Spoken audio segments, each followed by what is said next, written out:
Assalamualaikum warahmatullahi wabarakatuh dan salam sejahtera untuk kita semua. Perkenalkan, nama saya Laura Amelia Rahma, mahasiswa semester 3 dari Program Studi Ilmu Administrasi Negara di Universitas Negeri Padang.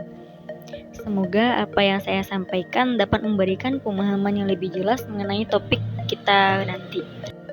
Selamat datang di presentasi ini. Pada kesempatan kali ini, kita akan membahas penjelasan Mark Moore terkait public value saat wawancara di channel Harvard Kennedy School, yaitu Show Me the Value, diskusi tentang nilai publik dan seni. Saya akan memandu Anda melalui video berikut ini, jadi pastikan Anda menyimak dengan baik karena ini akan menjadi pengetahuan yang sangat bermanfaat untuk kita semua.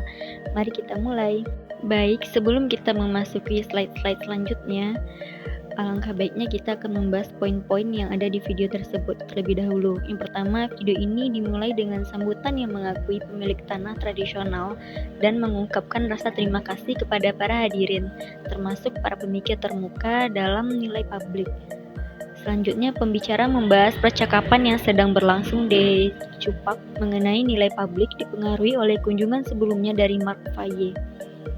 Selanjutnya, diskusi ini menekankan pentingnya mengukur nilai publik dan menyorotnya sebagai perjalanan yang berkelanjutan. Panel ini menampilkan pembicara yang berbeda, termasuk Profesor Moore dari Harvard, Dr. Jeff Wilczek, dan Profesor Judd Midland yang berfokus pada perubahan sosial. Partisipasi penonton didorong melalui pertanyaan dan keterlibatan media sosial. Pembicara menguraikan tentang utama dalam nilai publik termasuk komunikasi, pengakuan hak asasi manusia, dan kebutuhan akan pemerintah berfokus pada kepentingan publik dan bukan komersial. Pentingnya kebijakan budaya nasional yang komprehensif ditonjolkan bersama dengan nilai ekonomi sektor seni yang seringkali kurang terwakili dalam wacana publik. Pembicara membahas peran organisasi seni dalam menumbuhkan keterlibatan masyarakat dan mendukung individu seniman dari bisnis kecil. Percakapan ini juga menyentuh kebutuhan akan pendidikan seni untuk meningkatkan pemahaman tentang diri sendiri dan masyarakat. Dan video ini diakhiri dengan panggilan untuk pergeseran dalam bagaimana nilai dirasakan dan diukur dalam seni, menganjurkan untuk pendekatan holistik yang mencangkup baik kuantitatif dan metrik kualitatif. Baik, topik utama yang akan kita bahas hari ini adalah nilai publik dalam seni dan budaya. Dalam hal ini, kita akan mempelajari perspektif dari beberapa pakar seperti Profesor Moore dari Harvard, Dr. Jeff Wilczek, dan Profesor Judith Midland. Fokus utama kita adalah bagaimana seni dan budaya dipahami dalam konteks nilai publik dan tantangannya apa saja yang ada dalam mengukur dan menyampaikan nilai ini kepada masyarakat. Baik, selanjutnya kita akan membahas tantangan utama dalam nilai publik. Seni dan budaya seringkali menghadapi tantangan dalam hal mengkomunikasikan nilai publiknya. Beberapa tantangan tersebut termasuk kurangnya pengakuan partisipasi seni sebagai hak asasi manusia. Selain itu, pemerintah seringkali lebih memprioritaskan nilai ekonomi atau komersial dibandingkan nilai sosial budaya. Mengukur nilai budaya juga tidak mudah karena melibatkan banyak faktor yang sulit diukur secara kuantitatif. Pada slide ini, kita akan membahas pentingnya kebijakan budaya nasional. Seni dan budaya sebenarnya memiliki peran yang sangat besar dalam perekonomian, dengan nilai sektor seni mencapai sekitar 48,6 miliar dalam US dollar. Oleh karena itu, dibutuhkan kebijakan budaya yang komprehensif untuk mendukung sektor ini. Namun, sayangnya seni dan budaya sering kurang mendapat perhatian dalam wacana publik, dan kebijakan budaya seringkali tidak mendapat prioritas yang sama dengan sektor ekonomi lainnya. Selanjutnya, peran organisasi seni. Organisasi seni memiliki peran penting dalam mendukung kewirausahaan dan usaha kecil dalam sektor seni. Mereka membantu seniman individu untuk terus berkembang, meningkatkan keterlibatan masyarakat, dan menciptakan ekosistem seni yang beragam. Dengan dukungan yang tepat, organisasi seni bisa menjadi katalis bagi perubahan sosial dan budaya dalam masyarakat. Pada bagian ini, kita akan membahas nilai seni dalam pendidikan. Pendidikan seni sangat penting dalam membantu individu memahami diri mereka sendiri dan masyarakat sekitarnya, lebih dari sekedar ekspresi kreatif. Seni juga bisa berfungsi sebagai alat untuk mencegah kekerasan sosial dan mempromosikan perdamaian. Di Australia, pendidikan seni kini sedang diintegrasikan ke dalam kurikulum nasional, menunjukkan pengakuan akan pentingnya seni dalam perkembangan generasi muda. Selanjutnya, konsep modal sosial dalam seni. Seni juga berperan dalam membangun modal sosial. Modal sosial dapat diartikan sebagai jaringan hubungan dan kepercayaan antar individu.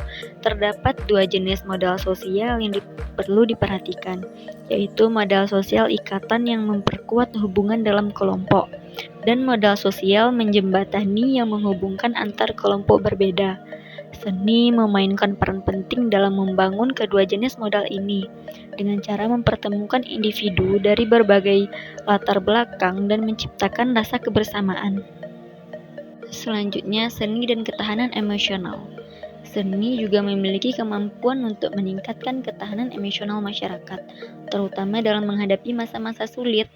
Seni dapat membantu individu dan kelompok untuk memahami perasaan mereka dengan lebih baik. Salah satu contohnya adalah festival ekologi yang digunakan untuk mempromosikan kohesi sosial dan kepedulian terhadap lingkungan. Selanjutnya, demokratisasi pengukuran dan nilai publik. Di Amerika Utara ada tren baru dalam mendemokratisasikan pengukuran nilai publik seni. Masyarakat semakin dilibatkan dalam proses pengambilan keputusan terkait proyek seni dengan tujuan mendefinisikan ulang pengukuran nilai.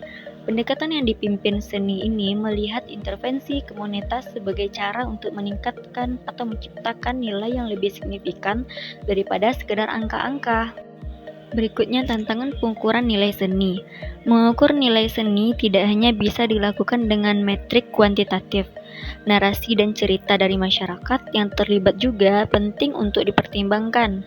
Dampak seni seringkali baru bisa terlihat dalam jangka panjang, sehingga membutuhkan pendekatan yang lebih fleksibel dalam pengukuran dan evaluasinya. Selanjutnya, seni dan perubahan sosial. Seni memiliki potensi besar untuk mendorong perubahan sosial.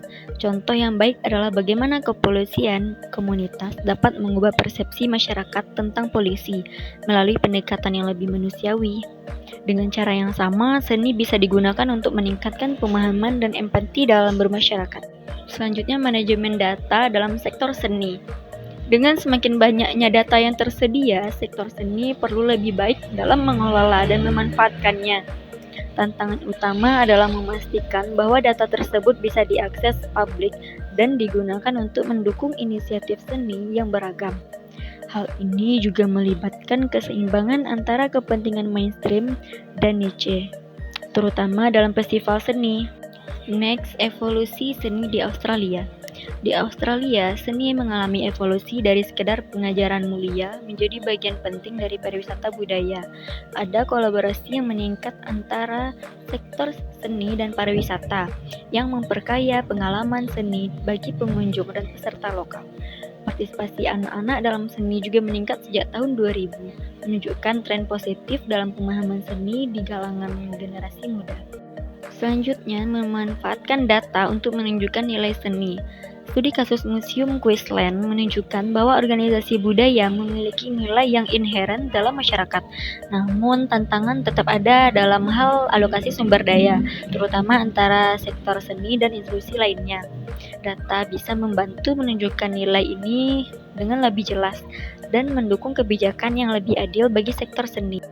Selanjutnya, evaluasi efektivitas program seni. Mengukur efektivitas program seni memerlukan pendekatan yang fleksibel, mengingat kompleksitas hubungan antara kinerja organisasi dan dampaknya. Konteks politik juga sering kali mempengaruhi evaluasi program seni, sehingga perlu pendekatan evaluasi yang tidak kaku dan bisa beradaptasi dengan perubahan kondisi. Tidak terasa kita telah memasuki pada bagian terakhir, yaitu kesimpulan. Secara keseluruhan, penting untuk menyeimbangkan antara pengukuran kuantitatif dan narasi kualitatif dalam mengevaluasi nilai seni. Seni memiliki peran vital dalam membangun ketahanan dan pemahaman masyarakat. Meskipun ada banyak tantangan dalam mengukur dan mengkomunikasikan nilai publik seni, peluang besar juga terbuka bagi mereka yang mampu memanfaatkan pendekatan yang lebih holistik. Baik, sekian yang dapat saya paparkan dan terima kasih telah menonton video saya. Assalamualaikum warahmatullahi wabarakatuh.